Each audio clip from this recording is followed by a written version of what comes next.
Voici Ben. Il est en train de prendre le petit déjeuner avec sa famille. Pour nous, c'est une simple coupure, mais pour Ben, de telles blessures peuvent avoir de sérieuses conséquences. Sa famille sait que Ben est atteint d'une maladie que l'on appelle hémophilie. Qu'est-ce que l'hémophilie? Les hémophiles souffrent d'une maladie congénitale de la coagulation du sang. Il manque de la substance qui colle le sang pour stopper le saignement en cas de blessure. Cette colle est en fait un facteur de coagulation en jargon médical et les personnes atteintes d'hémophilie ne produisent pas ou pas assez de facteurs de coagulation. Cette maladie est incurable, mais on peut la traiter. Il s'agit d'apporter au sang le facteur de coagulation manquant. Il peut s'agir de blessures externes comme un saignement de nez ou des plaies ouvertes, mais aussi de lésions internes.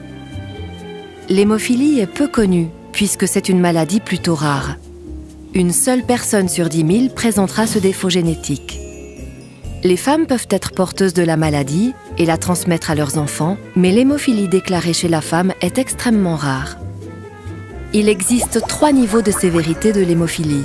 Un niveau léger correspond à une activité du facteur entre 5 et 40% par rapport à un individu sain. Il se situe entre 1 et 5% pour l'hémophilie modérée et est inférieur à 1% dans les cas les plus sévères. L'apport du facteur de coagulation se fait en fonction du degré de sévérité, avec des posologies et intervalles d'administration différents. Les hémophiles qui bénéficient d'un bon suivi médical et du traitement médicamenteux adéquat peuvent donc vivre une vie presque normale. Mais la maladie sera toujours là, et les hémophiles doivent donc être particulièrement prudents.